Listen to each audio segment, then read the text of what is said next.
Bonjour à tous et bienvenue dans cette nouvelle expérience pour les Pitchouns et cette nouvelle émission dans le Mac des Pitchouns. Mais ce n'est pas une nouvelle expérience puisqu'on a déjà vécu ça il y a quelques années. Mais non, c'est notre retour, c'est notre comeback au stadium. Et du coup, il y a quoi dans le sommaire pour ce comeback? Au sommaire, nous avons l'interview avec Sébastien Nizouli, responsable de sécurité du TFC.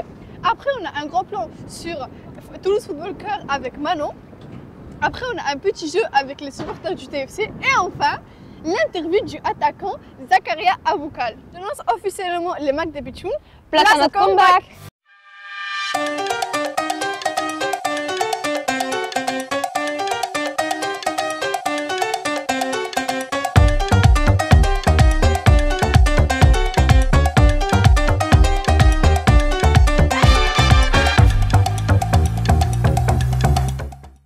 Alors, t'es prêt pour le match? Oui, j'ai tout préparé, les fumigènes, les banderoles, un tifo, ça va être trop bien. Mais t'es sérieuse? Ben quoi, c'est pour mettre l'ambiance au virage. Mais t'es pas prêt de sortir du stade, toi. Si tu arrives à rentrer, regarde l'interview de Sébastien Nizouli, responsable de sécurité chez TFC, tu vas comprendre. Ben, place aux à côté du TFC. En attendant, je vais tout ranger.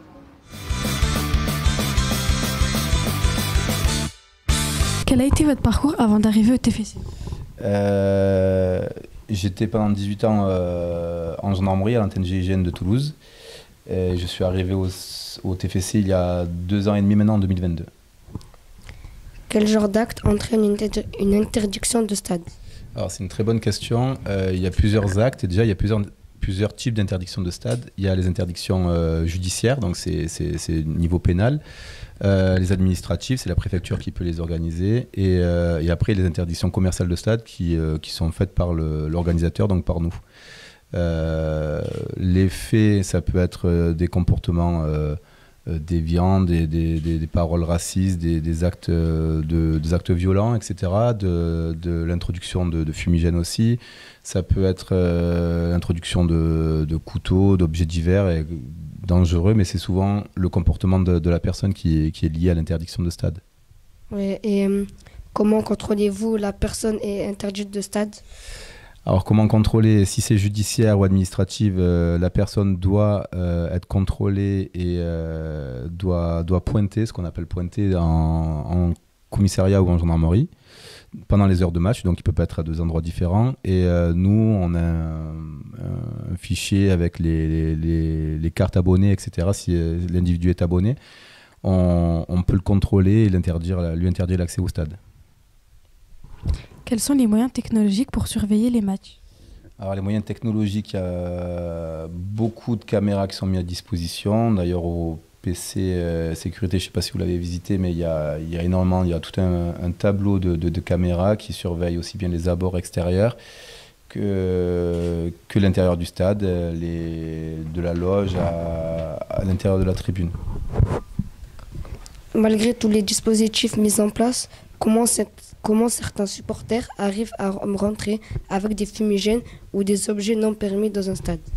Alors c'est la question que je me posais avant de débuter dans ce métier. Je me disais que les palpations étaient forcément mal faites, mais on a la loi qui nous aide pas, c'est-à-dire que, et heureusement d'ailleurs, un agent qui palpe et qui doit interdire tous ces objets de pénétrer dans le stade, il y a des zones où il peut pas les fouiller. Donc au niveau des caleçons, des culottes, ou pour les femmes au niveau des soutiens-gorge, c'est des zones que les agents ne peuvent pas fouiller et en général ça passe par là. Il y a ça où on connaît les petits subterfuges et les petites manies maintenant des supporters qui en glissent aussi dans les chaussures. Après ce qu'il faut comprendre, c'est que déchausser 30 000 personnes en rentrant dans le stade, c'est assez compliqué. Donc c'est des choses qui nous échappent et on peut pas. C'est difficile de contrer ce phénomène. Est-ce qu'il y a un contrôle des tifos pour chaque match? Comment procédez-vous? Alors il y a un contrôle des tifos à chaque match. Par exemple, à samedi, donc les supporters ont pris contact avec nous pour nous dire on aimerait installer parce que les supporters, malgré les fumigènes, etc., qui coûtent, c'est des animations, ils prennent du temps. De leur temps, c'est des bénévoles avant tout et ils organisent tout ça, leur venue sur soit les veilles de match, soit comme ce samedi, ils viendront le matin tôt pour installer sur 4-5 heures pour mettre les petits drapeaux aux bonnes places sur les sièges. Donc là, tout ce qui est mis en place, c'est comme partout, hein, ils viennent, ils sont pris en compte par une équipe de chez nous. Ils sont fouillés, palpés pour pas qu'ils fassent rentrer forcément un peu n'importe quoi. Et après, ils sont observés et suivis pendant toute la mise en place.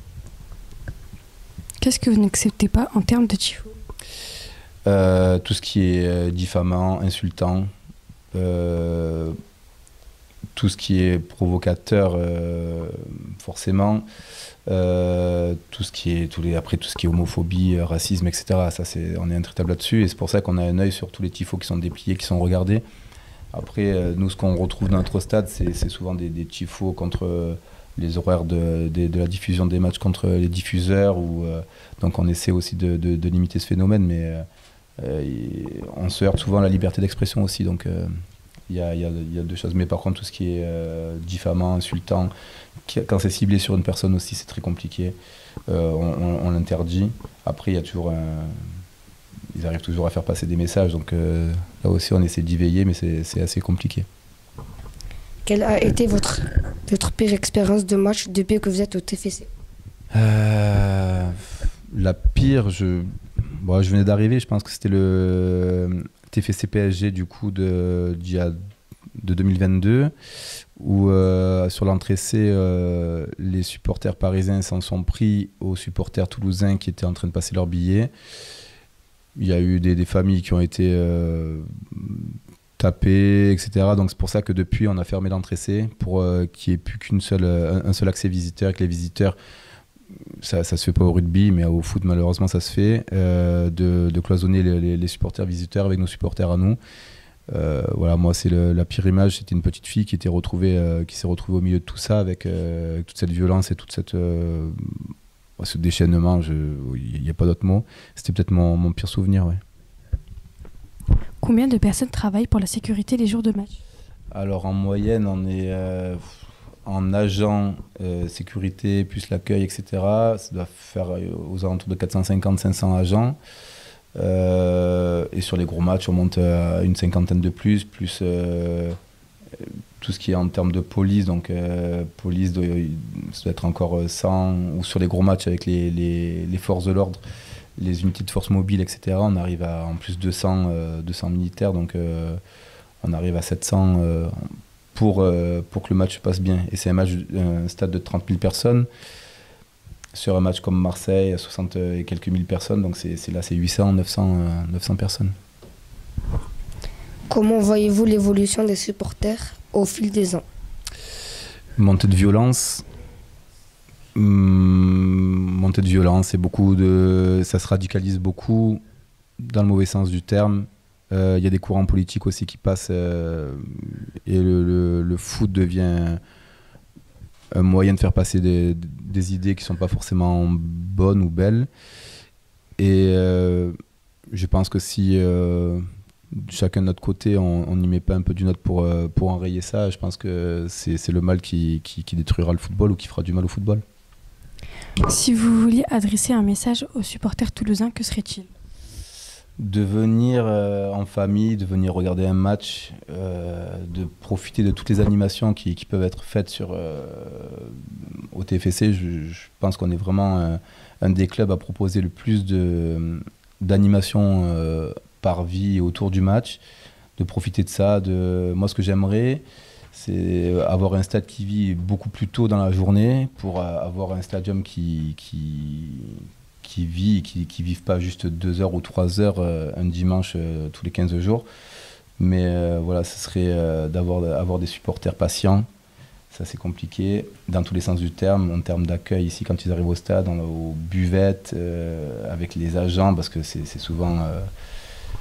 les agents sont là pour 4 heures dans le froid, ils ne sont pas très bien rémunérés non plus, donc il y a ça. Et après aussi, c'est de vivre le moment et de supporter l'équipe jusqu'au bout. Merci beaucoup. Qui ne saute pas n'est pas toulousain. Tu sautes pas? Ben non, je n'y connais rien en supporter. J'ai failli me faire interdire du stade, je te rappelle. Ah oui, t'as eu chaud. Viens avec moi, t'as besoin d'une bonne formation. Ok, on va où? Rencontrer le deuxième homme, les supporters.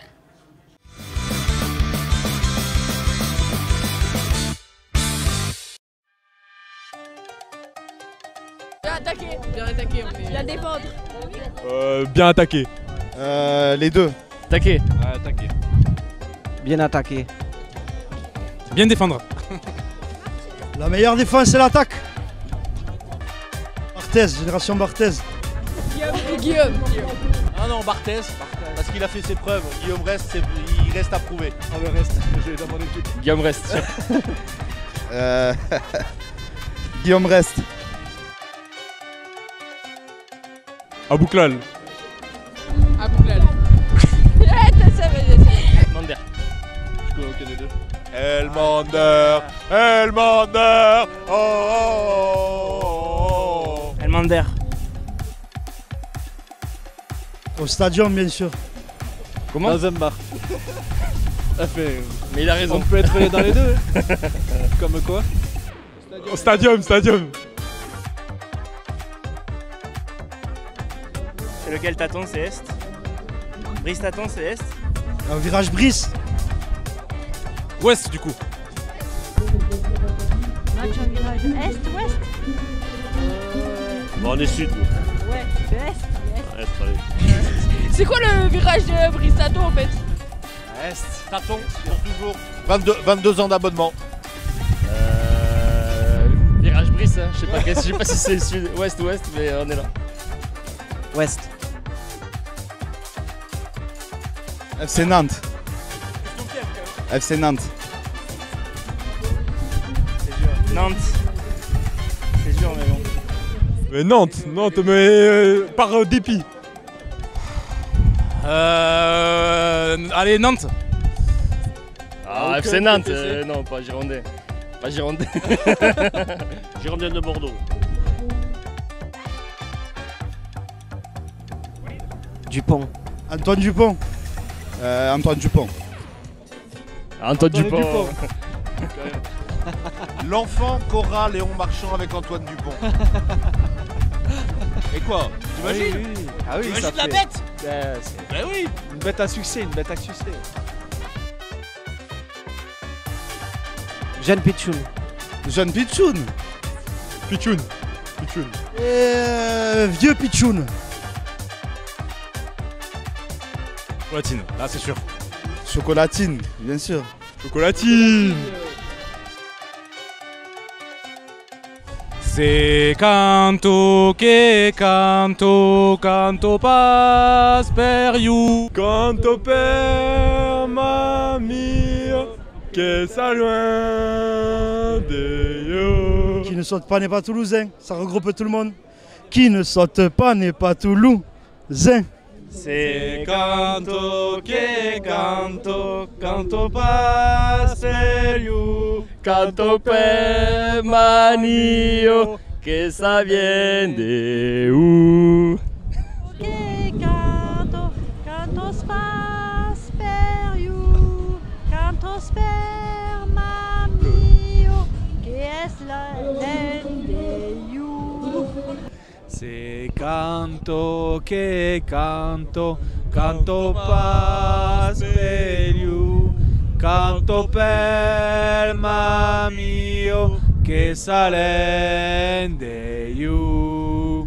Se canto che canto passe per you. Canto per mamio che salen de you. Oh oh oh oh oh lo lo lo lo lo lo lo lo lo lo lo lo lo lo.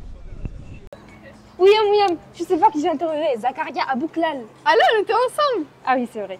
Mais c'était trop bien. Oui, c'était trop bien. On retrouve notre interview sur notre rubrique Sur le banc avec Zakaria Abouklal.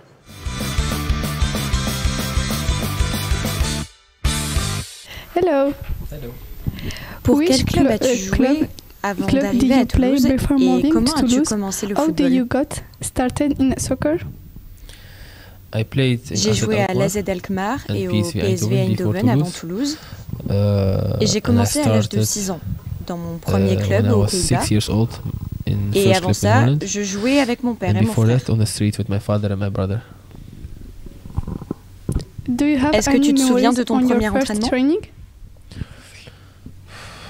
Oui, je me rappelle de mon premier entraînement aux Pays-Bas. Tout le monde courait après la balle.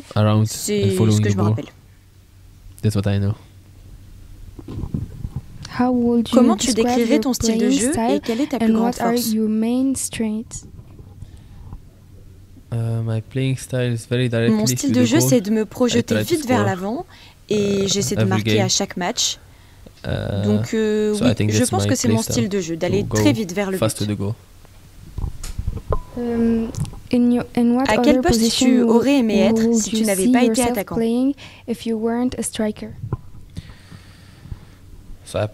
J'ai beaucoup joué à l'aile droite ou gauche, et sinon, si je devais choisir, je dirais attaquant central.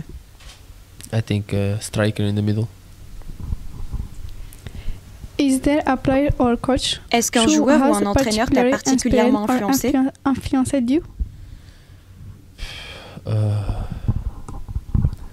Avant que je commence le foot? Yes. Je pense que c'est mon père. C'est lui qui m'a poussé, et moi aussi. Pourquoi ton père a-t-il un rôle central dans ta carrière? Oui, il est très important pour moi. Il a toujours été à mes côtés. Même quand je n'étais rien, il m'a vraiment poussé à être meilleur. Donc il est très important pour moi. Quand tu ne joues pas au foot, que fais-tu de ton temps libre? Est-ce que tu as une passion cachée? Oui, j'ai une passion cachée, mais c'est secret. Que fais-tu sur tes jours de repos? J'aime être avec ma famille, ma femme, mes enfants et mes amis. Dans le jeu FIFA, tu as ta propre carte de joueur. Qu'est-ce que tu penses des notes qu'on t'a attribuées? Trop bas ou réaliste? Oui, c'est réaliste, je pense. Enfin, pour l'instant. Peut-être que tu le fais déjà, mais quelle action caritative aimerais-tu mener? J'ai ma propre fondation que j'ai ouverte au Maroc et j'ai financé des terrains de football pour les orphelins. One time I went to Morocco and opened a small pitch for kids without parents. Tu as fait toutes tes sélections avec les Pays-Bas.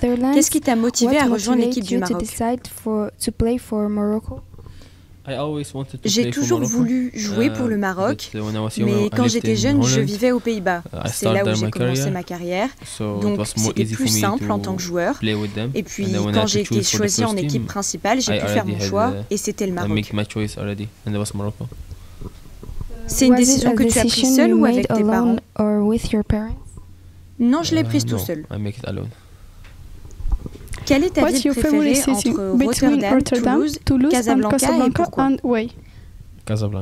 Casablanca, parce que j'ai vécu, que ma mère est originaire de là-bas, et puis j'y vais en vacances. J'aime l'ambiance, les gens, la nourriture.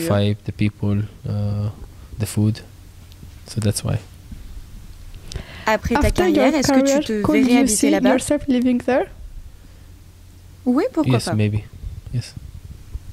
Est-ce que tu te rappelles du premier maillot qu'on t'a offert? Oui, c'était un maillot du Real Madrid offert par mon père. Thank you. Là, j'ai un projet qui me tient à cœur. C'est quoi?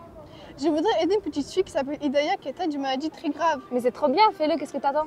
Je voudrais bien, mais j'ai besoin d'un partenaire qui m'aide.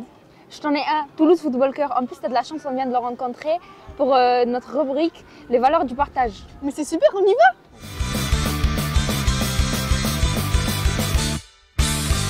Depuis quand la fondation Toulouse Football Cœur existe-t-elle?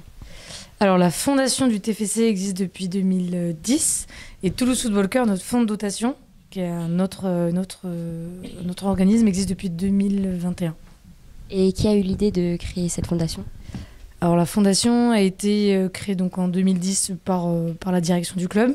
D'ailleurs, ce qui est rigolo, c'est que la personne qui a créé la fondation est aujourd'hui toujours au club, mais elle est en charge de gérer nos plateformes des réseaux sociaux et la création des différents contenus. Donc elle a changé complètement de métier. Et le fonds de dotation Toulouse Football Cœur a été une idée amenée par la nouvelle direction qui est arrivée en 2020-2021, et notamment l'ancien directeur général Olivier Joubert. Quelles sont les principales valeurs que défend la Fondation ?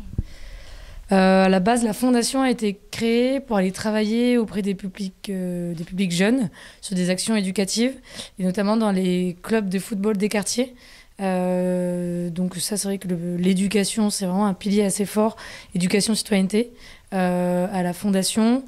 On a aussi tout ce qui est environnement, protection de l'environnement, comment nous on peut réduire notre empreinte carbone, et enfin tout l'aspect solidaire qui est porté plutôt par le fonds de dotation de Toulouse Football Cœur. Donc venir en lien au soutien des associations locales. Sur quels critères sélectionnez-vous les associations que vous accompagnez ? Alors déjà, quand les gens sont sympas, on les sélectionne. C'est vraiment le gros critère.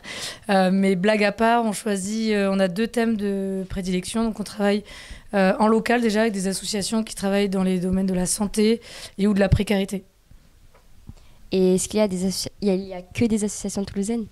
Il n'y a que des associations qui ont au moins une antenne à Toulouse, donc ça peut être des associations 100% toulousaines, comme Média Pitchoun, si je ne me trompe pas, ou des associations nationales, comme par exemple Médecins du Monde, qui vont avoir une antenne locale à Toulouse.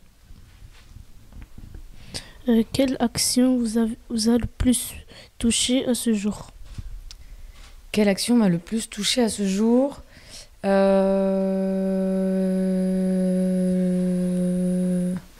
Ça vient pas comme ça, qui m'a le plus touchée. On en a fait pas mal, et moi c'est vrai que j'ai quand même bien aimé tout ce qu'on a développé et que Lynn a fait aussi avec Petits Frères des Pauvres, qui est une association qui vient en soutien des aînés, donc des seniors isolés, des personnes âgées isolées, parce que c'était des images hyper touchantes et un public vraiment, vraiment touchant, et donc ça c'est vraiment une super action parce qu'on les a aussi accueillis. On a allé livrer des colis avant Noël avec la mairie de Toulouse, et on les a accueillis sur un repas de Noël auquel malheureusement j'avais pas pu assister, mais c'était quand même une action qui m'avait pas mal touchée. Ouais. Est-ce que le président intervient dans les choix des associations que vous soutenez ? Il valide, donc il intervient du fait de sa validation, mais après on est quand même assez libre dans le choix des associations. Comment sensibilisez-vous les supporters à vos actions ? Alors, on sensibilise les supporters grâce à un plan de communication digital. Donc, on communique sur les réseaux sociaux du club et le compte Toulouse Football Cœur sur Instagram. Et après, en jour de match, on invite les associations à venir. Elles tiennent un stand dans les espaces d'hospitalité, là où on a les VIP, sur le parvis. Et ensuite, les speakers font aussi le relais dans le stade avec des visuels sur les écrans géants et sur les banners LED, donc c'est les panneaux, la panneautique bord terrain. Et puis aussi de l'actu sur le site internet, donc c'est tout ce qui est réseau club. Et un petit peu aussi une partie via la Dépêche du Midi qui nous accompagne et qui met en avant en petit, mais qui met quand même en avant nos actions une fois par mois. Comment vous mobilisez vos partenaires du club ? On essaie de les mobiliser de plusieurs façons. Ils ont un réseau social interne, une plateforme dédiée. Donc on vient abonder avec de l'information sur cette plateforme. On envoie des mails aussi, une newsletter. Et ensuite, quand on a l'occasion, on vient s'incruster dans des événements partenaires. Et comme j'expliquais avant, comme jour de match, on est présent au stadium avec les associations, dans les espaces d'hospitalité. Du coup, les partenaires, ils ont l'occasion de rencontrer les associations. Et enfin, on a un gros événement à chaque fois au fin du printemps, avril-mai, qui est le dîner caritatif, notre dîner de gala. Et donc, c'est un moment où ils sont conviés à venir à notre rencontre sur cet événement de levée de fonds où on parle de nos projets solidaires. Est-ce que les joueurs sont sensibles aux actions que vous mettez en avant ? Oui, les joueurs sont quand même une sensibilité aux actions qu'on met en avant. En début de saison ou quand on peut, on diffuse en fait un questionnaire dans lequel on leur demande quelles sont les causes qui les intéressent le plus. Est-ce que c'est plutôt les enfants malades ? Est-ce que c'est plutôt les personnes âgées isolées, les droits des femmes ? Et en fonction, nous, on les convie sur nos actions comme aujourd'hui. Et on a souvent des retours très très positifs. Comment avez-vous connu l'association Média Pitchoun et pourquoi avoir décidé de la soutenir ? Média Pitchoun, donc Média Pitchoun, on s'est rencontrés en avril 2024 au Stadium, puisque vous avez couvert en fait l'épopée de Dassos, où les bénéficiaires et bénévoles ont fait Lyon-Toulouse en vélo. Et l'arrivée était au Stadium, puisque Dassos, c'était une association qu'on avait choisi d'accompagner. Et on a trouvé que votre projet était assez incroyable, qui avait plein de liens à faire avec le club. Donc, et puis il me semble qu'il y avait déjà eu des liens quelques années auparavant. Donc on se dit que c'était cool de vous revoir parmi nous. Merci beaucoup. Merci à vous. C'est déjà la fin de notre premier match des Pitchouns ici au TFC. Si c'est le premier, ça veut dire qu'il y en aura un deuxième. Oui, c'est le but d'une grande série. On se retrouve bientôt au corps du TFC. Au revoir. Viens, ça s'arrose.